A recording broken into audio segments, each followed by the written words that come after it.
Okey, cikgu akan ikut.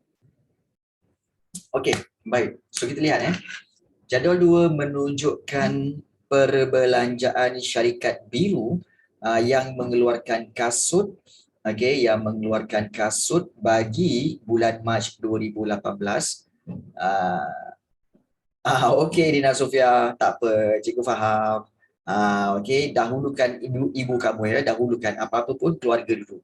Okey, apa-apa pun keluarga dulu. Okey, kita lihat di sini. Bincang tak. Ini bukan soalan trial. Ini adalah soalan daripada latihan tapi latihan ini berdasarkan topikal.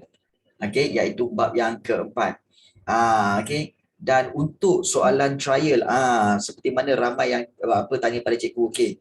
Terus terang cikgu cakap, cikgu masih lagi mencari soalan-soalan trial untuk ekonomi yang baru-baru ini. Namun tak dapat. Is there anyone here yang kamu dah dapat soalan-soalan trial tak? Ada siapa kat sini yang dah dapat soalan trial? Trial SPM yang ekonomi punya baru-baru ni? Ada siapa dapat tak? Nesh dapat tak, Nesh? Ada siapa dapat tak? Tak ada? Tak ada orang dapat Jadi soalan trial tahun ni agak sukar sikit untuk dapat Cikgu pun pelik kan. Apa susah sangat dapat ni kan? Cari-cari cek tak jumpa, cek tak jumpa. Okey, baik. Ada yang siapa yang dah dapat dah? Soalan trial. Okey, so ada yang kata dah ke? Dah trial dah trial. Tak apa. Nanti kalau ada, cikgu akan kongsikan. Don't worry. Kalau ada, cikgu kongsikan Okey. So sementara itu kita akan buat latihan topikal ini. Okey, latihan-latihan topikal ini, iaitu ini masih lagi daripada soalan-soalan daripada topikal daripada bab yang keempat. Okey, bab yang keempat iaitu berkaitan dengan okey, ada Dash. Okey. Nash, kalau kepada para pelajar, tak kisahlah daripada negeri mana sekalipun, kalau kamu ada soalan-soalan trial daripada mana-mana negeri, boleh sharekan dengan cikgu tak? Sebab cikgu cari tak jumpa-jumpa. Jadi kalau ada yang siapa, boleh share. Nanti kita bincang dalam kelas. Okey. So kepada Nash ke, kepada Syemil, kalau ada sila kongsikan dengan cikgu. Terima kasih banyak atas bantuan yang diberi. InsyaAllah cikgu akan bantu kamu pula untuk membincangkan jawapan-jawapan dia. Okey. So kita apa yang penting kerja sama. Mantap Apa yang penting kerja sama. Okey, jom. Kita lihat berkaitan dengan soalan yang kedua ini, iaitu tentang kasut ini. So dia tanya soalan dia, hitungkan konsep itu kan kos tetap, yang nombor 2 kos berubah dan juga jumlah kos pengeluaran. Senang saja ni. Okey, kita lihat di sini. Soalan diberi begini dan dia akan berikan berkaitan dengan amount bagi setiap butiran ini. Contoh, upah buruh 5,000, insurans kilang 380, kos bahan mentah 12,000, bayaran bil elektrik dan air adalah 650 dan bayaran pinjaman bank adalah 900. Okey. Baik, di sini bila kamu dapat soalan ini, dah hantar Okey, Nash, terima kasih banyak. Nanti cikgu akan cikgu akan buka dan bincangkan Okey, ini soalan dari mana ni? Selangor Selangor Alright, terima kasih banyak Nash. Nanti kita akan bincangkan. Okey. Baik. So kita lihat di sini. Okey, bila kamu diberikan butiran ini, kamu kena tahu soalan tanya tentang kos tetap, kos berubah semua kan. Okey, first of all kamu kena tahu kategori kos-kos ini, iaitu upah buruh dan sebagainya. Okey, bagi tahu cikgu, kalau untuk upah buruh ini kos apa? Upah buruh ini kos apa? Okey, kos apa? Kos tetap ke kos berubah? Ya, betul. Bagus Irfan. Daniel Irfan, iaitu kos berubah. Ya, betul. Okey, insurans kilang kos. Insurans kilang adalah kos tetap. Bagus. Baik, kos bahan mentah. Bahan mentah, kos apa? Kos berubah. Yang mana yang kos bahan mentah, kos berubah? Ya. Ah, yang mana yang confused? Yang mana? Kos bahan mentah. Gaji pekerja tak Okey. Okey, ingat upah buruh kos berubah. Sebab apa? Sebab okey, upah memang tetap tapi dia ada allowance kan? Ada allowance, ada overtime. Okey, jadi itu menyebabkan kos dia berubah. Kadang-kadang bekerja ditambah satu, seorang lagi ditambah dua orang lagi. Kadang-kadang ada dibuang kerja. Okey, jadi kos berubah ni upah buruh kadang-kadang turun dan naik. Okey, kadang-kadang turun, kadang-kadang naik. So sebab itu dipanggil kos berubah. Okey. Untuk insurans kilang memang kos tetap sebab insurans akan dibayar amount yang sama setiap bulan. Bahan mentah memang kos berubahlah. Lagi banyak kita nak keluarkan produk, lagi banyak bahan mentah, maka ia akan berubah. Baik. Bayaran bil elektrik dan bil air adalah kos kos berubah, betul. Kos berubah bayaran bil elektrik dan bil air. Harus diingat, ianya adalah kos berubah. Kenapa? Kerana lagi banyak kamu guna, lagi banyak bil elektrik. Lagi banyak kamu guna, lagi banyak bil air. Kena faham? Dia berubah. Okay. Last saya tak tahu, bayaran pinjaman bank. Bayaran pinjaman bank adalah kos tetap.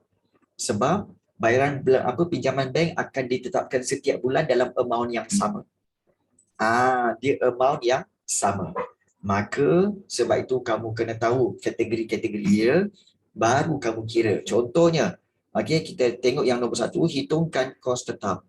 Kos tetap adalah insurans kilang, campurkan dengan bayaran pinjaman, bayaran pinjaman bank.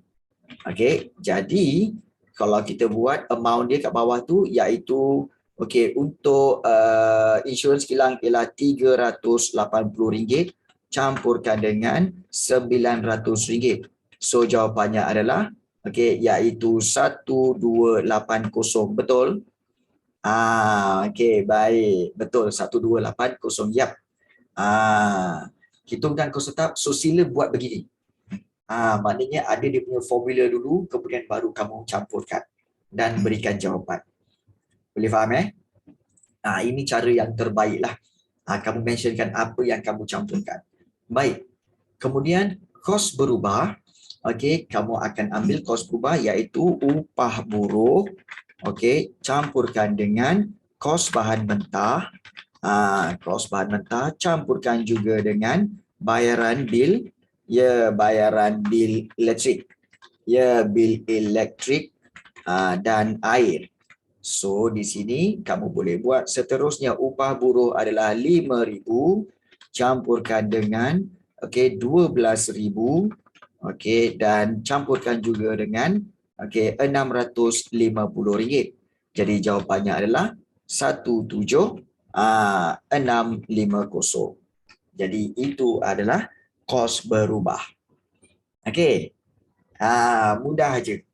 Mentionkan apa yang kamu nak campurkan, kemudian kamu letakkan dia punya amount. Baik. So itu kos berubah. Jadi jumlah kos pengeluaran berapa? Jumlah kos pengeluaran ialah kamu akan campurkan semua kos-kos ini. Semua kos-kos ini. So upah buruh, insurans kilang, kos bahan mentah, bayaran bil elektrik dan air serta bayaran pinjaman bank. Jadi itu semua adalah kos tetap dan kos berubah. Jadi jumlahnya berapa? Jumlahnya kamu mentionkan iaitu upah buruh campurkan dengan insurans kilang. Campurkan dengan kos bahan mentah. Campurkan dengan bayaran bil. Dan campur sekali lagi dengan bayaran pinjaman. So bayaran pinjaman. Tambah semua dah cikgu? Ya, betul. Tambah semua. Jadi kamu campurkan semua iaitu kamu boleh ambil 1280 campurkan dengan 17650. So jawapannya adalah 18930. So campurkan semua jumlah kos pengeluaran. Ya, betul. Okey. So, itu perbelanjaan syarikat biru yang mengeluarkan kasut bagi bulan Mac 2018. Alright. Kemudian kita lihat yang B. Okey. Lama keluar lagi soalan ini. Okey, B. Jadual di bawah menunjukkan kos pengeluaran syarikat merah. Okey. So, kalau kita lihat di sini, okey. Tengok betul-betul dia punya ni. Saya pun nak private check lah. Okey, baik. Baik. Tengok betul-betul yang ini output. Okey, output ialah produk yang dikeluarkan ya. Bilangan produk yang dikeluarkan. Kos tetap ada kat sini, kos berubah, kemudian ini jumlah kos dan ini adalah kos purata. Kos purata. Alright. Hitungkan nilai A, B, C dan juga D. Okey. Untuk kos berubah. Okey, kalau kita lihat A di sini, okey, untuk mencari ini mudah saja, iaitu jumlah kos ini, okey, tolakkan dengan kos tetap, betul? Ya, okey, tolakkan dia. So bila tolak bermakna yang A tu berapa? Anak-anak sekalian? Okey. Ya. Iaitu 110. Betul. Baik. Pandai anak-anak sekalian. Okey, soalan B. Okey, soalan B kita mencari jumlah kos. Jumlah kos senang saja. Yang B iaitu 100 campurkan dengan 220. Okey, jadi jawapannya adalah yang D ialah 320. Betul? Ya. Soalan C. Yang C iaitu diminta untuk mencari kos purata. Kos purata adalah jumlah kos dibahagikan dengan output. Okey. Dibahagikan dengan output. Jadi jumlah kos dia berapa? 190 bahagikan dengan 2. Okey, berapa agaknya kos purata? Okey, iaitu 95, betul? Okey, yang C adalah 95. Dan yang D juga mencari kos purata. Okey. Untuk C, untuk C. Okey, ada yang tanya, cikgu tolong ulang untuk C. Lag pula saya. Okey, baik. Baik, untuk mencari yang C, okey, untuk mencari kos purata, okey, kos purata ini mesti ambil jumlah kos, okey, dibahagikan. Okey, dibahagikan dengan output. 190 bahagi dengan 2. Begitu juga untuk D. D ni, okey, iaitu jumlah kos, okey, dibahagikan dengan output. Okey. Jadi sebab itu C kamu dapat 95 dan juga D kamu dapat 62.5. Okey. Baik, dapat tak jawapan dia wahai anak-anak sekalian? Dapat tak? Dapat jawapan dia okay. So ini kita kata sebagai dia punya kaedah untuk mencari kos tetap, kos berubah, jumlah kos dan juga kos purata. Alright. Okey, baik. Soalan seterusnya, senang sangat soalan ni. Apakah jenis jangka masa pengeluaran syarikat merah? Apakah jenis jangka masa pengeluaran? Ya. Maknanya jenis jangka masa pengeluaran ni, adakah dia jangka masa pendek atau jangka masa panjang? Dan berikan alasan anda. Subhanallah, soalan ni senangnya. 2 markah pula tu. Okey. Baik, siapa boleh beri jawapan? Siapa boleh beri jawapan? Apakah jenis jangka masa pengeluaran ini? Pendek ke panjang? So Dina kata panjang. Okey, yang lain-lain boleh tuliskan jawapannya dalam Zoom chat. Okey, Dina Sofia kata panjang. Aisyah kata apa, Aisyah? Nash kata panjang. Lain? Shimir dan juga Airil. Panjang juga. Airil kata pendek. Okey, Daniel Irfan kata panjang. Okey, lain. Aisyah kata panjang. Saya rasa dia sedang-sedang. Tengkorak kau. Mana ada sedang-sedang kat sini? Okay. So, baik. Kan? Sebenarnya soalan dia senang aja. Jawapan dia pun senang je. Tak ada. Dia bukan kena seimbang. Dia bukan pasal isu seimbang atau tidak. Tak ada. Okey. Baik. Kalau cikgu cakap, senang je sebenarnya. Jangka masa pengeluaran syarikat merah ini sebenarnya adalah jangka masa ini dia. Jangka masa pendek. Ya. Kenapa jangka masa pendek? Ya. Hal ini disebabkan terdapatnya kos tetap. Okey. Dalam kos pengeluaran syarikat merah. Sebab dia ada apa? Sebab dia ada kos tetap, dik. Okey, sebab dia ada kos tetap ini. Kalau dia tak ada kos tetap, dik, bermakna dia kos panjang, dik.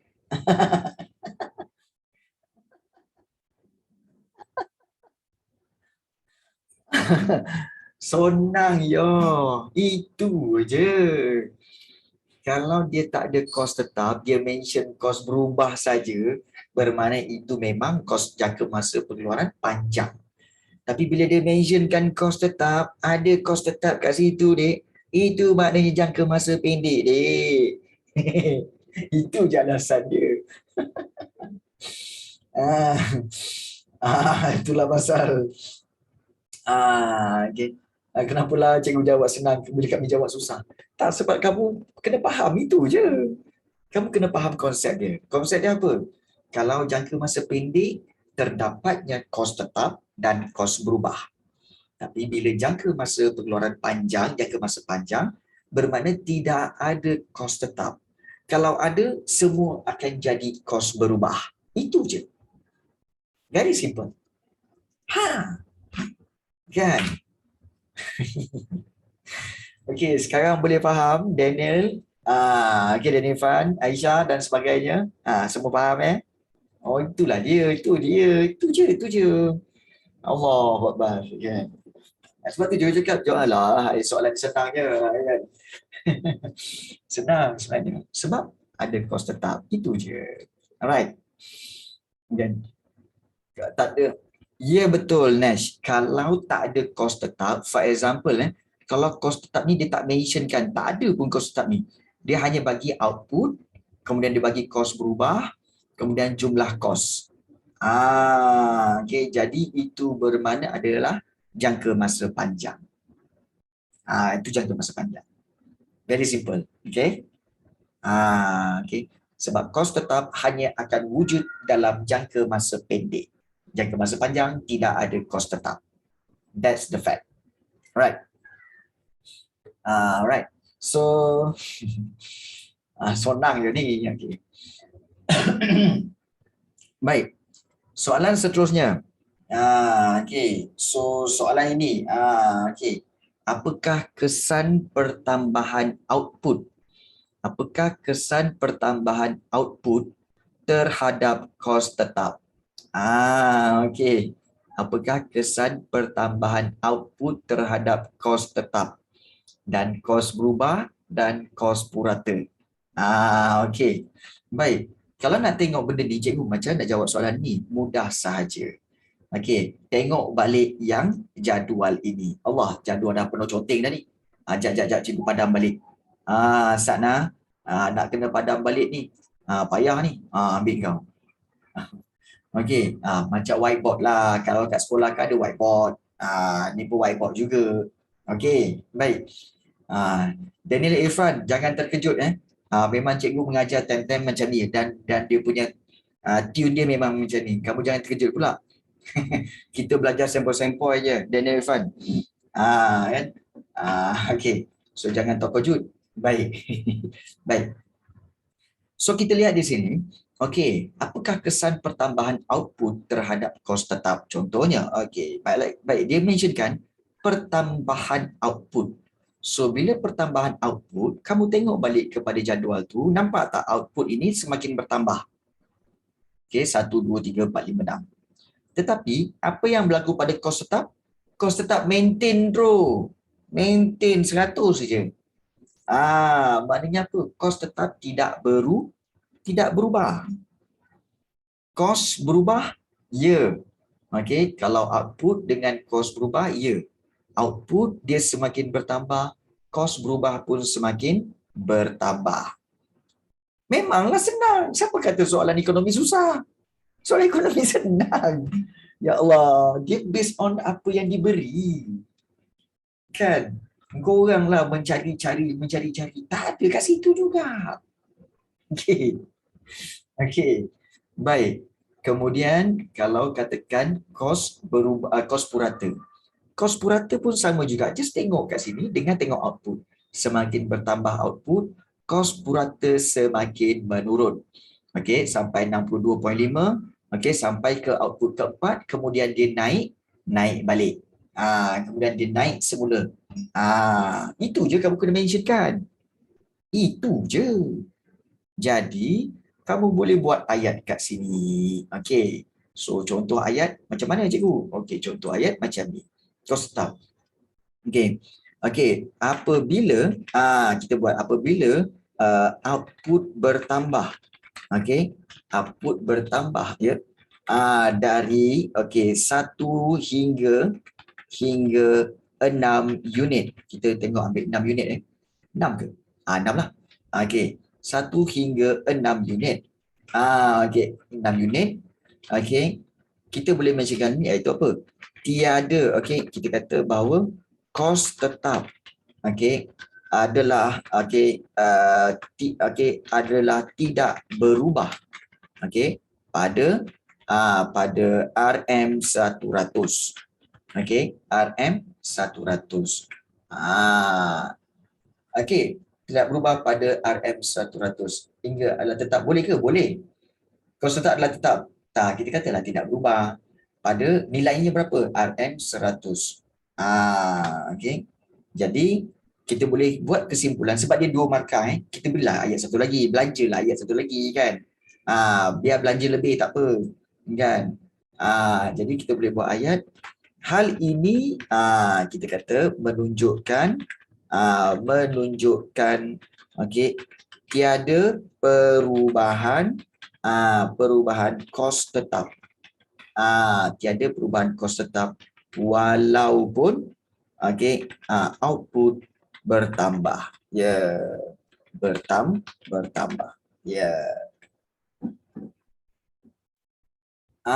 BM itu BM, ini ekonomi lain. Nampak tak? So macam itulah. Okey. Jadi macam ni. Apabila aku bertambah dari 1 hingga 6 unit, kos tetap tidak berubah pada RM100. Hal ini menunjukkan tiada perubahan kos tetap walaupun output bertambah. Dah. 2 markah. Okey. Kos berubah. Sebab bagi banyak. Tak tahulah. Kau tanyalah Syinil. Okey. So, kos berubah. Okey. Kita boleh buat apabila kos ataupun apabila output bertambah dari 1 unit hingga 6 unit. Kemudian kamu mentionkan iaitu kos berubah juga bertambah dari mentionkan bertambah dari apa? Minta dulu yang ni. So kos berubah juga bertambah dari berapa? Kita boleh ambil daripada 50 unit. Tak stabil tak boleh. Dia bertambah. Kalau tak stabil dia turun naik. Ini bertambah je terus. Daripada 50 RM50 hingga ke 330. So kita boleh buat ayat bertambah dari RM50 hingga ke RM 330. 330. Okey. D tu apa yang D? Apa yang D? Apa yang tak stabil? Baik. Okey. Baik. So kita nampak apabila output bertambah dari 1 unit hingga ke 6 unit, kos berubah juga bertambah dari RM50 hingga ke RM330. Dan kita buat kesimpulan, hal ini menunjukkan kos bertambah seiring dengan output, dengan pertambahan output. Macam itulah. 2 markah. Kan? Itu je. Okey, nampak? Okey, kamu tahu tak, soalan macam ni, kamu jangan bagi tahu, oh, kos tetap tidak berubah, okey, kos akan tidak berubah apa semua. Tidak. Soalan ini sebenarnya dia mesti base kepada jadual ni. So kamu kena ambil jadual ini, amount jadual ini untuk diletakkan dalam jawapan. Jangan tak letak. Kalau kamu just buat, okey, kos tetap tidak berubah pada bila-bila masa, walaupun pertambahan output, kos tetap tidak berubah, kan? Dia akan potong 1 markah. Kerana apa? Tidak memberikan contoh daripada jadual yang diberi. So berikan, ambil daripada amount jadual yang diberi itu. Jangan tak buat. Ya, betul. Jangan buat kesimpulan aja. Kena ambil contoh tu. Sebab itu cikgu buat macam ni. Apabila apa bertambah dari 1 unit hingga 6 unit, kos berubah bertambah dari RM50 hingga ke RM330. Maknanya, kita menunjukkan kepada pemeriksa bahawa kita memang faham tentang jadual ini. Malah kita ambil dia dan tunjukkan contoh dia. Barulah dapat markah penuh. Okey, baru tahu kesimpulan ada markah lepas saya. Oh, ya ke? Okey, baik. Berkaitan dengan kos purata pula. Okey. So, kita kena exactly tahu bahawa di manakah perubahan dia. Baik, kita tahu bahawa sampai ke D 62.5 kan? Okey, D 62.5. So, sampai ke sini, kos purata menurun. Okey, betul? Kemudian bila 64 naik 71, maknanya pada waktu ini bila bertambah output, maka dia punya kos purata meningkat balik. Betul? Jadi kamu kena ceritakan. Kena ceritakan juga. Kamu tak boleh cerita kesimpulannya tak stabil. Tak boleh. Tak boleh. Okey? Jadi, macam mana nak buat ayat? Kamu kena mentionkan iaitu apabila apabila output output bertambah dari 1 unit ke 4 unit. Kita ambil 4 unit. Kos purata menurun. Menurun dari ambil. Menurun dari mana? Daripada 150 ke 62.5. Dari 150 RM 150 iaitu RM 150 ke RM 62.5. Baik, kemudian kita boleh tambah pertambahan output seterusnya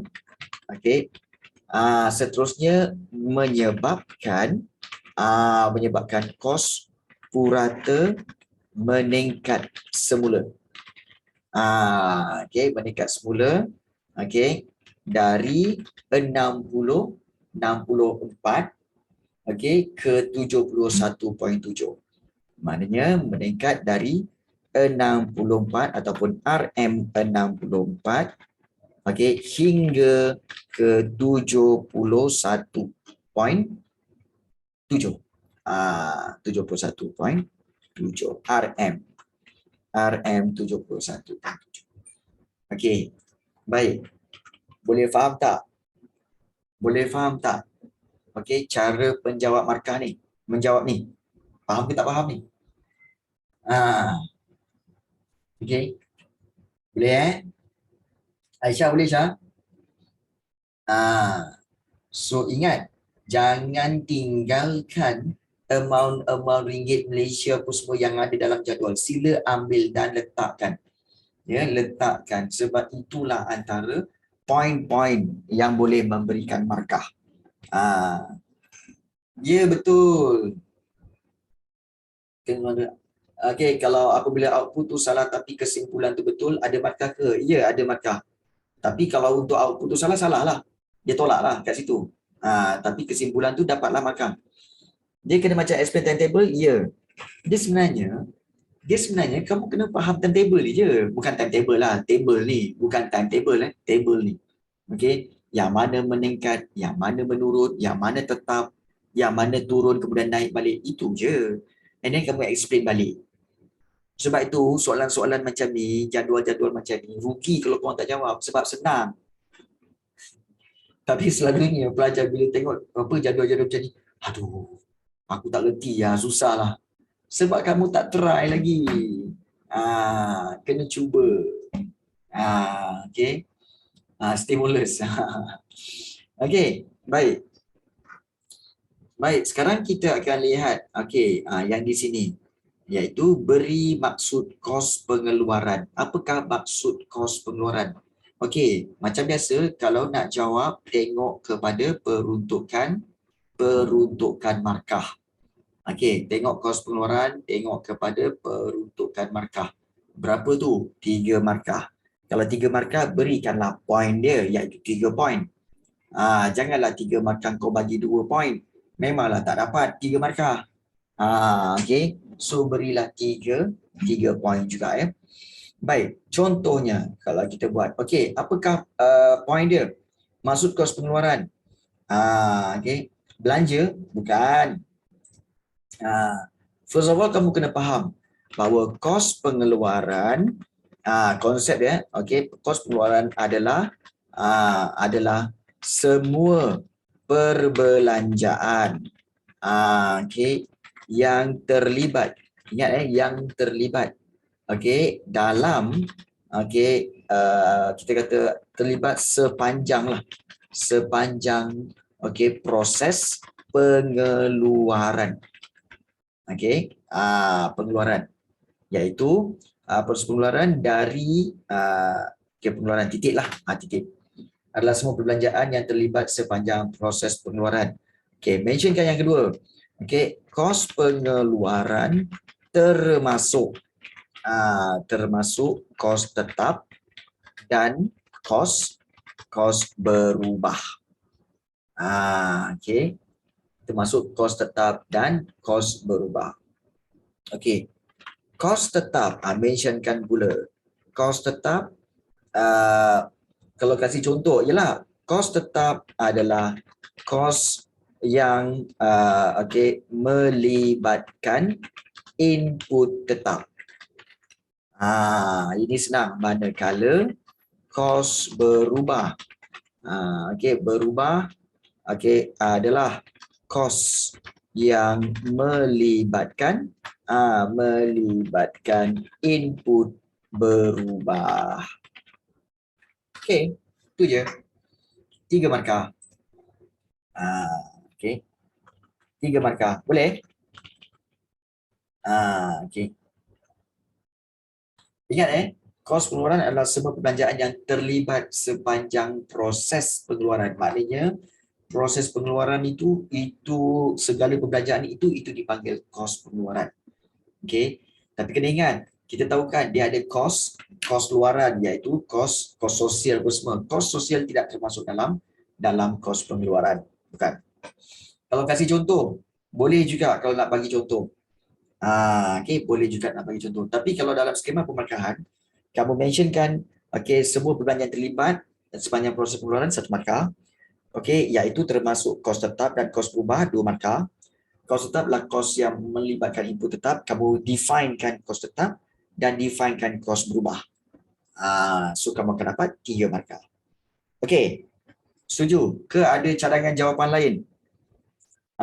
Kok mana tahu korang ada cadangan jawapan lain, setuju ya? Okey, baik. Kemudian berikan maksud hasil. Baik. Okey, apa itu hasil? Okey, soalan ini, okey, hasil soalan ini dia nak bagi 3 markah. Okey, 3 markah, jadi kita kena bagi 3. Hasil ni apa sebenarnya? Hasil ni adalah, adakah hasilnya untung? Salah. Hasil ni bukan untung. Hasil ni bukan untung. Hasil ni apa? Okey, hasil ni adalah jumlah pendapatan. Berapa yang dapat, iaitu jumlah berapa yang kamu dapat. Okey. Ya, iaitu jumlah pendapatan daripada apa ataupun jumlah hasil jualan. Itu dikatakan hasil. Dan untuk mendapatkan untung, jumlah hasil itu perlu ditolak dengan kos. Betul? Tolakkan dengan kos, baru dapat untung. Ya, itulah dia. Itulah dia. So mentionkan konsep-konsep ini ya. Iaitu kamu boleh mentionkan iaitu hasil. Okey. Hasil adalah jumlah pendapatan. Okey. Atau okey, jumlah jualan. Okey. Jualan output ataupun jualan produk. Okey. Yang diperoleh. Okey. Diperolehi firma. Okey.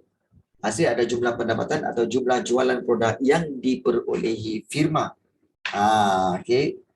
Sepanjang okey, sepanjang yang diperolehi firma. Okey.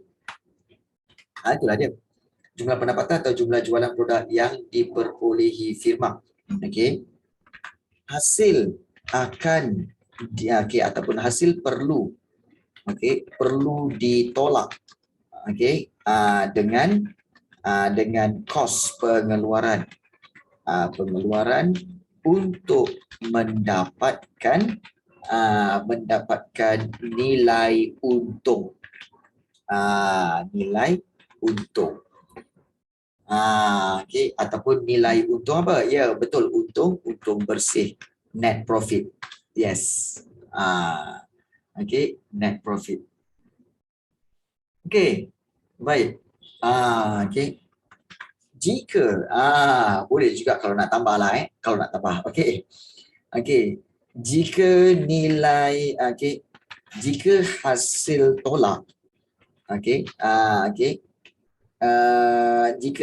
tolak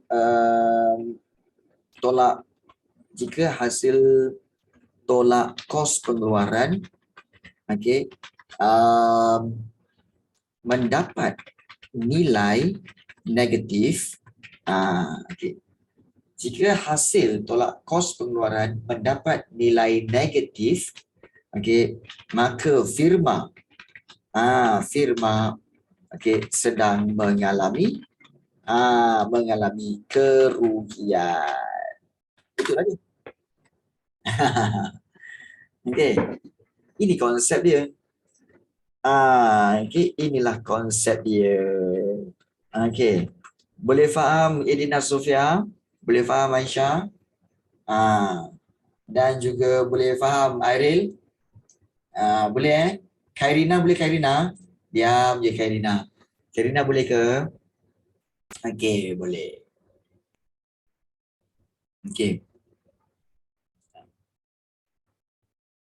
Alright, so kita pergi kepada soalan yang D. Soalan D. Right. Ini soalan yang sama seperti tadi. Nanti kita akan lihat konsep produktiviti. Ini kos sosial. Ini pengeluaran. Tak apalah, kita pergi kepada soalan ini tadi. Baik. Maklumat di bawah berkaitan dengan kos tetap dan kos berubah pengeluaran kasut sekolah firma Jaya. Baik. Seperti biasa. Kalau kita lihat, bila dapat aja kita akan terus labelkan kos apa. Right. Baik. Sewa kilang kos apa? Seukilan kos apa? Kos tetap. Bagus. Bahan mentah kos apa? Kos apa next tak? Kos bahan mentah ialah kos berubah. Bahan mentah kos berubah. Upah buruh kos berubah. Yes. Bahan api. Bahan api kos apa? Kos berubah. Ya, bahan api kos berubah Bahan api. Bil-bil setempat. Bil-bil setempat ialah kos berubah. Bil-bil setempat ni maknanya bil air, bil elektrik. Tu kos berubah. Okey. Ramai yang confuse bahan api yang macam ni. Ya, betul. Bahan api ni contohnya macam kita kata pembelian gas ataupun pembelian minyak petroleum untuk pembakaran dalam proses pengeluaran kasut tu mungkin ada bahan bakar yang perlu digunakan. So dia jadi kos bahan api lah. Kos berubah. Lagi banyak kasut, lagi banyaklah bahan api kena pakai. Betul tak? Lagi banyak kasut, lagi banyaklah bahan api yang nak dikena pakai. So itu adalah kos berubah. Bil setempat kos berubah. Premium insurans kebakaran itu adalah kos tetap. Kos tetap. So senang kita nak definekan. Okey, baik. So kita dah tengok kos-kos ini. Firma Jaya Bena telah menjual 2,000 pasang kasut sekolah dengan harga jualan kasut RM18.50 pasang. Hitungkan jumlah hasil. Okey. Cikgu tahu Edina Sofia suka kira ni. Edina Sofia cuba kira yang nombor 1 ni. Jumlah hasil RM18.50 darabkan dengan 2,000. Sekali congak cikgu dah tahu dah berapa. Berapa jawapan dia? 2,000 kena darab dengan RM18.50 ke cikgu? Ya, betul, RM18.50. Ya, kena kira begitulah. Darabkan dengan 2,000. RM37,000. Okey, jawapannya adalah RM37,000. RM37,000 bermakna cara dia iaitu 2,000 unit darabkan dengan RM18.50. So jawapannya adalah RM37,000. Betul Irina? Irina Sofia cakap ini betul ni. Okey, baik. So ini jawapan dia. Baik, kadang-kadang pelajar-pelajar ni dia pandai sangat. Dia buat apa? Dia bagi ni je. Okey. Dia bagi ni je. Jumlahnya 37,000. Jangan. Kamu bagi yang ininya dapat 1 markah. Kan? Ya, sarkastik. Ya. Dia sarkastik. Pandai sangat. So letakkan dia punya ayat matematik. Yang dipanggil ayat matematik lah. Okey. Jadi biar lengkap. Jangan bagi jawapan terus. Okey, 2 markah kot. Kan? Jadi biar rajin sikit. Baik, jumlah untung. Berapakah jumlah untung? Tak susah pun. Baik, Nash, sila jumlahkan semua ni Nash. 5,000, 8,000, 6,000, 2,100, 1,200, 700. Campurkan semua. Kalau cikgu kira, 8, 10, kemudian 22, 23, 23,000. Okey, baik, betul, 23,000. Baik, so jumlahnya adalah 23,000. Okey, 23,000 kat sini. Baik, so 23,000, maka kita akan tolakkan jumlah untung adalah RM37,000 tolakkan dengan RM23-000. So jawapannya adalah RM14,000. Okey, dapat? So itu cara menolaknya. Okey. So soalan ekonomi macam ni lah. Ya betul. Markah penuh terus ke cikgu? Ya betul. Sebab ada ayat matematik. Ada ayat matematik. Ada ayat matematik. Penting tu. Ya, ada jalan kira. Ya betul. Ada jalan kira. So jangan tinggalkan jalan kira anda. Ha. Ha. Betul kalau senang macam tu. Memanglah senang. Kan? Ekonomi senang. Sebab tu cikgu banyak kali cakap dengan pelajar ekonomi senang. Yang korang kata susah lah cikgu, susah lah. Apalah korang. Baik. Baik. Soalan 3A terangkan. Yok je cikgu. Okey. Iya betul. Orang pasti cakap ikut susah daripada akaun. Serius lah. Okey, serius lah. Okey, Jad nak tanya. Lupalah nak tanya. Okey. Siapa kat sini dapat A untuk trial ekonomi yang baru-baru ni? Is there anyone here yang dapat A dalam ekonomi baru-baru ni? Okey. Ada tak? Oh, tak ada Okey. Tak. Satu soalan tapi satu soalan yang mungkin touching sikit lah. Is there anyone here yang fail dalam ekonomi baru-baru ni? Sila direct message. Nak tengok. Is there anyone here yang dalam trial dia fail dalam ekonomi? Anyone? Okay, tak ada Semua okay okay, kejap. Okay. Baik, so ada yang kata saya begini. Cikgu tak tahulah kadang-kadang sekolah-sekolah ni pelik-pelik je. Ada satu sekolah ni, dia markah pelajar dia dah betul, dah lulus. Ada yang dapat 40 lebih, 50 lebih. Tapi dia darabkan dengan, dia dapat 40 lebih tu, dia darabkan dengan 0.6. Jadi menyebabkan, kamu tahulah, kalau darab dengan 0.6, markah itu akan turun, betul tak? Even kalau darab 1 dapat sama kan? Kalau dapat 1 darab dengan 1.5 akan berganda, betul? Tapi kalau darab kurang daripada 1, iaitu 0.6, markah itu akan turun, betul tak? Jatuh kan?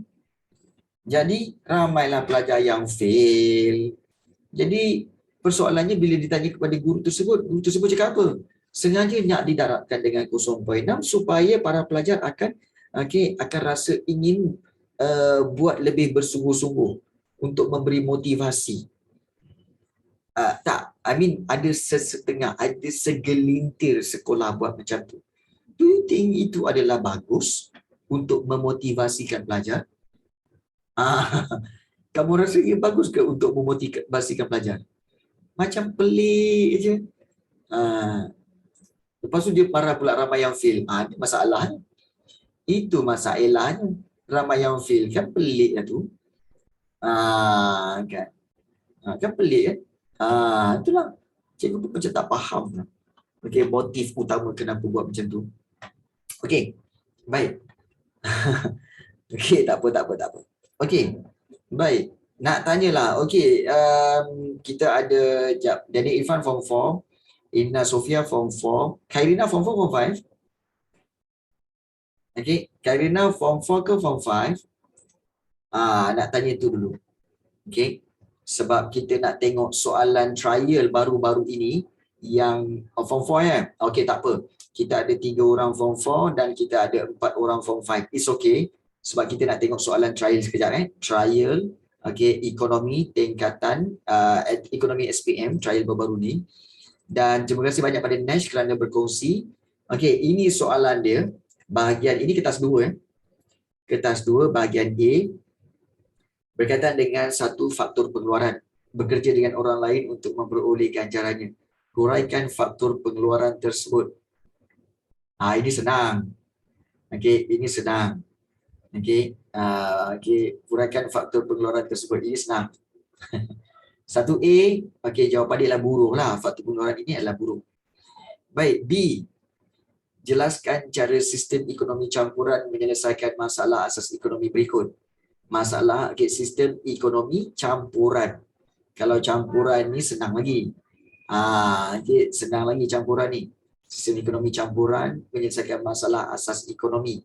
Jumlah barang yang dikeluarkan dan juga agihan barang yang dikeluarkan. Ini pun senang. Ini pun senang. Form 4 punya topik. Okey, 4 markah pula tu. Baik. Soalan C. Penawaran dan permintaan pasaran bagi set koperasi sama. Okey. berkaitan dengan penawaran dan permintaan pasaran bagi suatu barang. Harga 135 penawaran pasaran, permintaan pasaran. Dengan menggunakan kertas graf yang disediakan di halaman 4, lukiskan keluk keseimbangan pasaran. Siapa lagi yang masih lagi rasa macam tak suka ataupun gagal dalam buat keluk? Ini kertas grafnya. Okey. Kertas graf ni senang. Jadi sebenarnya okey, iaitu kalau kamu nak buat nanti kena buat satu garisan dekat sini. Okey, garisan dekat sini. Okey.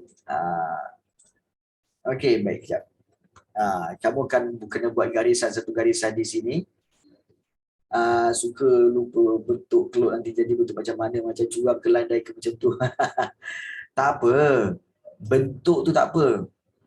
Tapi join dia salah. Okey, join dia salah. Okey, dia begini.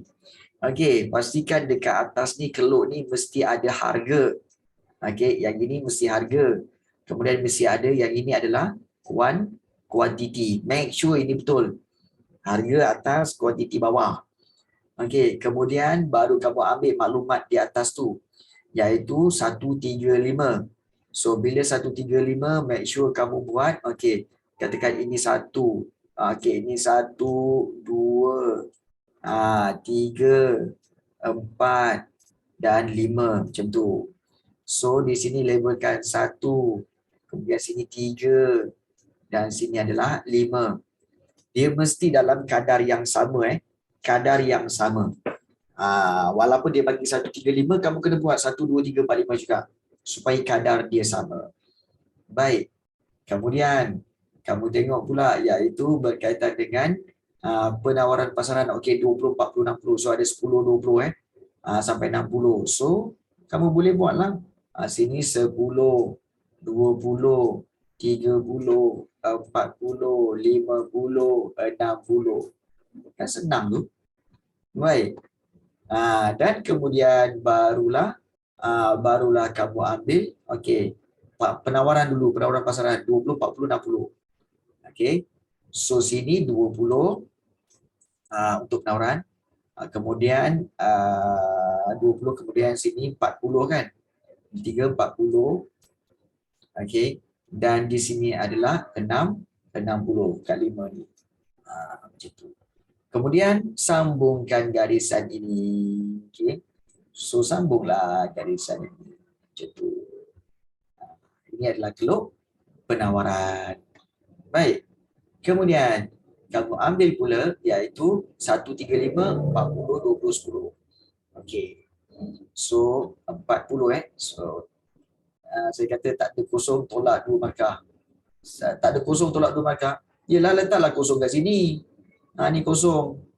Letaklah kosong. Lepas tu sini kita tahu kan 10. Sini 10, sini 20 kan. Iyalah, sabarlah. Belum siap lagi. Sabar. Okey. Kita buat yang penting-penting dulu. Baik.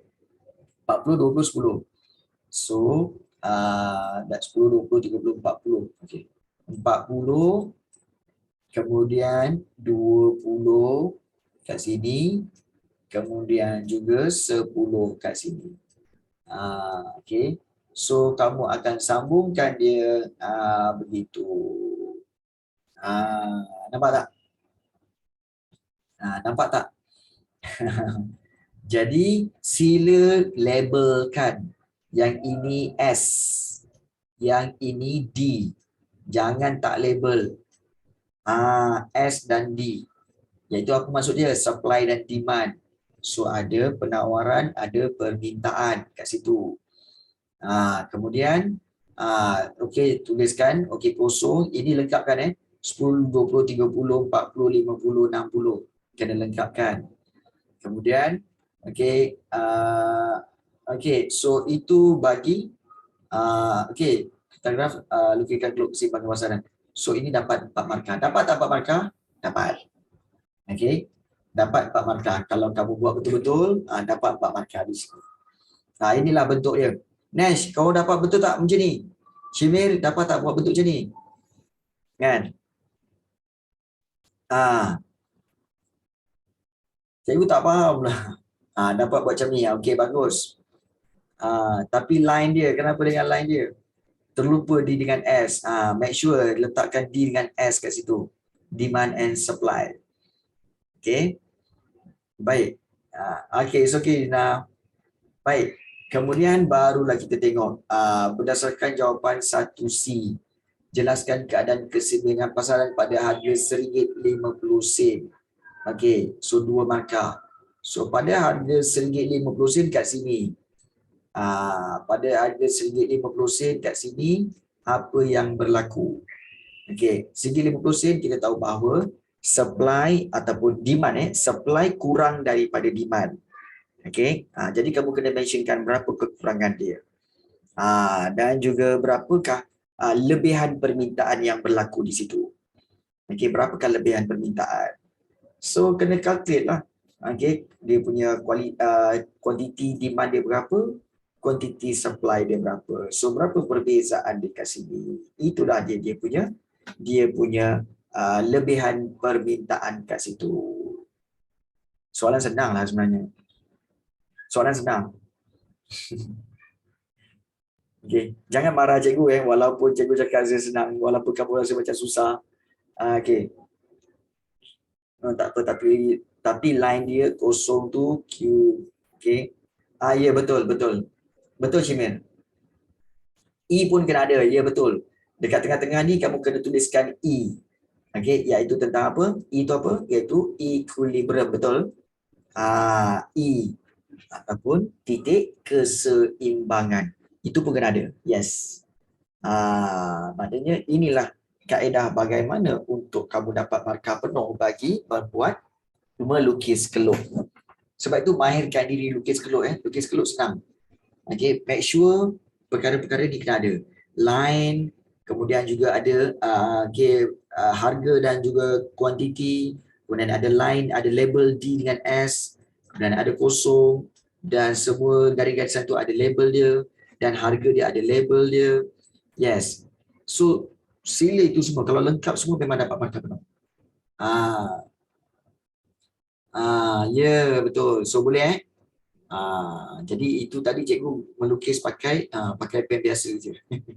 Okey. So itu berkaitan dengan soalan C. Okey, soalan D, nilai keanjalan harga permintaan ialah 2.7. Jelaskan keadilan. Memang Nash, regret lepas exam baru kamu tahu bahawa ya Allah senangnya. Senang. Nilai keanjalan harga permintaan 2.7. So, jelaskan keanjalan harga permintaan barang tersebut. Okey, berapa markah ni? 5 markah. Senang je. Senang. Okey, 2.7 kita tahu dia adalah anjal. Okey. Bila kamu mentionkan 2.7 ialah anjal. Bila anjal, banyak perkara kamu boleh cerita. Pertama sekali, perkali keanjalannya adalah lebih daripada 1. Betul? Itu dah. Okey, perkali keanjalan. Dapat 1 markah. Okey. Yang kedua, selepas perkali keanjalan tu kan, yang kedua kamu boleh cerita tentang apa? Apakah contoh-contoh barang yang anjal? Iaitu barang-barang mewah. Seperti apa? Telefon bimbit, kereta, dan juga apa lagi? Banyak lagi. Barang-barang elektronik, laptop, komputer, itu rumah, itu adalah barang-barang anjal. Yang nilai dia lebih daripada 1. Dah 3 dah. Okey. Kemudian yang keempat, kamu boleh cerita tentang bagaimana untuk meningkatkan jualan. Kalau katakan untuk meningkatkan kuantiti permintaan kepada harga, meningkatkan kuantiti permintaan pada barang anjal. Kalau barang anjal ni macam mana nak meningkatkan permintaan dia? Dengan cara menurunkan harga. Sebab apa? Dengan sedikit penurunan harga, kamu mentionkan dengan sedikit penurunan harga, maka permintaan, kuantiti permintaan barang anjal akan meningkat dengan lebih banyak berbanding perubahan harga. Sebab itu dia anjal. 5 benda boleh cerita. 5 markah boleh dapat. So senang. Kepada yang dah try, kadang-kadang apa macam, apa sah tak buat macam tu tadi Asal tak buat macam tu Okay. Senang. Perlukan latihan. Latihan ya. Perlukan latihan. Dalam poket ada cikgu. Kau ingat cikgu Doraemon? Kau ingat cikgu Doraemon? Boleh bawa dalam poket. Okey. Baik. Alright. So kita lihat seterusnya soalan tadi. Okey, ni ganjalan. Kemudian soalan seterusnya iaitu trial. Ni. Jelaskan fungsi wang yang berkaitan dengan iklan tersebut. Allah, senangnya. Telefon ni senang. Okey, yang ini adalah unit apa? Iaitu untuk ukuran nilai. Okey. Berapa markah ni? 4. Allah. Ini harga tunai ni ukuran nilai. Harga ansuran, okey, ini 3,000 kan? Harga ansuran 3,000. Bayaran bulanan RM200. Ini apa? Ini adalah untuk bayaran bulanan itu adalah bukan alat ukur nilai, iaitu apa? Alat simpanan nilai. Alat simpanan nilai. No. Alat bayaran tertunda. Alat bayaran tertunda. So yang pertama tu adalah wang sebagai alat ukuran nilai, dan satu lagi bayaran bulanan tu adalah wang sebagai alat bayaran tertunda. Betul tak Irina Sofia?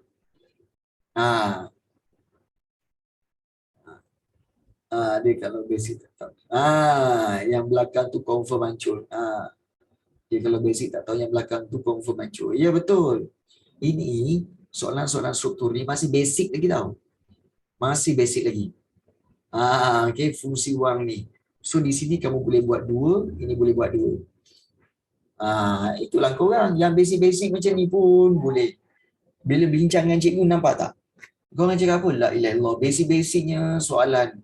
Kan? Basic-basic gila soalan. Lepas tu senang.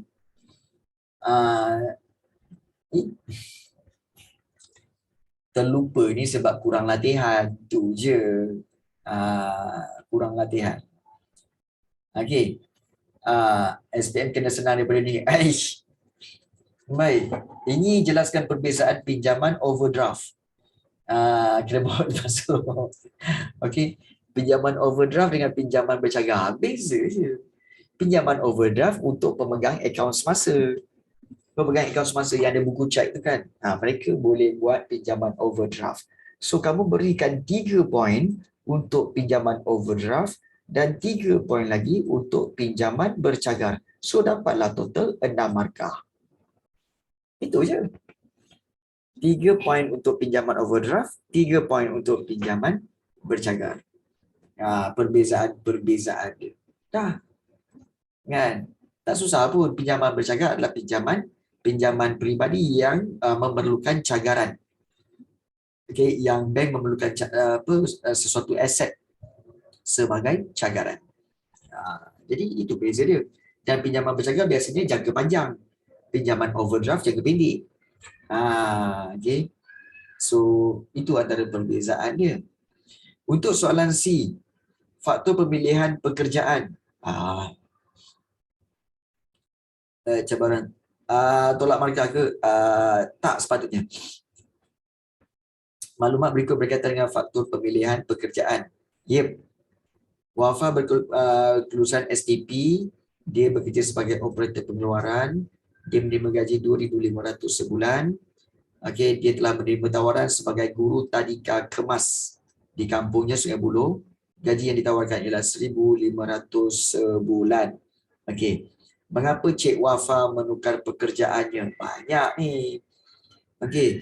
Pertama, kerana apa? Kerana pertama sekali iaitu dia ada kelayakan. Okey. Dia ada kelayakan di sini. Okey, satu. Kemudian yang kedua, dia adalah anak seorang pendidik. Maknanya ada pengaruh keluarga. Pengaruh keluarga pengaruh keluarga. Sebab keluarga pendidik, maka dia pun dah jadi pendidik. Yang ketiga, kerana mungkin jauh daripada kediaman. Sebab kerja kilang tu di Johor. So, kerja kilang tu di Johor. So, jauh daripada jauh daripada tempat tinggal. Yang keempat, iaitu perbezaan suasana. Boleh. Perbezaan suasana iaitu bekerja di kilang dengan bekerja di pusat tadika. So berbeza. Kemudian seterusnya kamu boleh cerita tentang minat, of course. Bukan senang nak jadi guru. So guru ni hanya minat saja. Jadi walaupun gajinya rendah tapi dia ada minat untuk menjadi guru tadika kemas. So banyak poin kat sini. Banyak poin. Nak bagi 4 markah je. Tapi banyak poin, senang. Memang senang. Bisa yang mulia. Tak susah pun. Baik, dan yang ini mendirikan rumah tangga dan isinya tidak bekerja, dia bercadang untuk mencuba kereta, jumlah ansuran kereta. Wajarkah Encik Azlan meneruskan hasratnya? Sebab dia bercadang untuk membeli sebuah kereta. Wajarkah meneruskan hasratnya? Tak susah. Tidak kamu kena tengok pendapatan boleh guna dia adalah 2,500 kat sini. So makanan dah 800, bil semasa 300, itu dah 1,200. 1,100. Kemudian ansuran motosikal 250, so 1,350. Hiburan 150, bermakna 1,500 dah. Sewa rumah 600. 1,500 campur dengan 600, 2,100. Insurans nyawa 200. So dah 2,300. So belanja total kat sini dah 2,2300. 2,300. Jadi patutkah dia nak beli kereta dengan ansuran kereta 450? Mana nak cekal duit lagi, nak bayar duit. Balance pun tinggal 200. Jadi tak boleh. Wajar ke Encik Azlan meneruskan hasratnya? Tidak. So, berapa ni? 6 markah. 6 markah. Berikan alasan. Kenapa tidak? Kerana baki simpanan. Baki daripada pendapatan telah tinggal RM200. Jadi dia tidak mampu untuk membiayai ansuran kereta sebanyak RM450 setiap bulan. Itu satu. Yang itu. Dan kemudian yang kedua, kita boleh cerita bahawa isterinya pula tidak bekerja. Jadi tidak ada penambahan pendapatan. Tidak ada penambahan pendapatan di situlah. Dan kalau katakan jika kamu boleh tambahkan jika Encik Azlan ingin meneruskan hasratnya juga, maka Encik Azlan perlu mengurangkan semua dalam soalan dia perlu mengurangkan kos makanan. Dia perlu mengurangkan kos makanan sebab kos makanan tu 800 untuk 2 orang. Untuk 2 orang tak ada anak lagi, dah makan 800. Banyak tu. Maknanya sehari mencecah RM25. Sehari mencecah RM25 makan. Untuk 2 orang. Tapi kalau katakan bermasak, kalau beli lauk masak apa semua tak, kalau makan 2 orang tak sampai 800. 500 pun cukup. Maknanya di sini dia kalau nak berjimat, dia boleh jimat di makanan. Maknanya kalau 800 ni, maknanya dia dengan isterinya suka makan kat luar. Maknanya suka makan kat kedai. Tom yum seafood, tiada air tom yum seafood gitu. Bini dia tak pandai masak tu. Alamak, Idina Sofia. Susah kita orang je buat soalan. Idina Sofia nak tanya, pandai masak ke?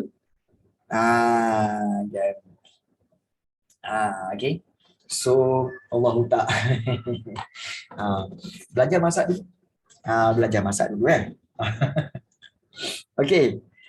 Baik.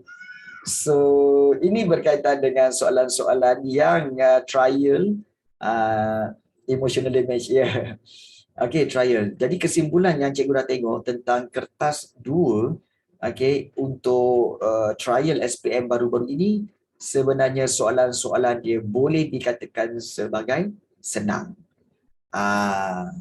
Yang Syahbaz sudah tipu. Kenapa Syahbaz pula tipu? Kenapa pula Syahbaz tipu? Kita kena tipu. Apa yang tipu? Okey, bagi tahu cikgu. Okey. Itulah pasal. Baik, bagi tahu cikgu, Syahbaz ni sebenarnya firma apa?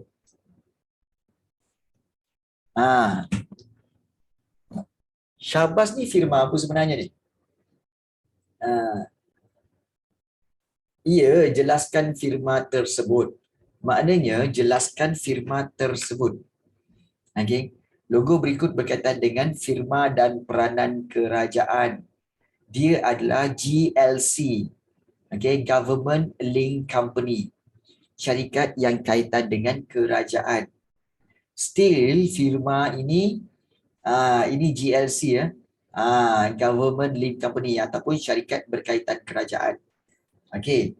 So dia akan menguruskan menguruskan berkaitan air. Kamu kena mentionkan tentang firma tersebutlah. So kalau firma still mementingkan untung lagi. Still mementingkan untung, tetapi harga jualan iaitu harga bil air itu semua akan dikawal oleh kerajaan. Betul tak? Itu peranan kerajaan. Peranan kerajaan iaitu akan mengawal tindakan-tindakan yang dilakukan oleh firma ini dari sudut harga, kemudian juga kedudukan syarikat ini. Jadi itulah dia peranan firma ini dan peranan kerajaan dalam firma ini. Supaya apa? Supaya firma ini tidak mengutamakan keuntungan tetapi still mementingkan kebajikan rakyat, kebajikan masyarakat. Betul tak? Syahbaz kan? Syahbaz Inspektor Sahab. Syahbaz Inspektor Sahab. Syahbaz. Okay. Baik. Alright. So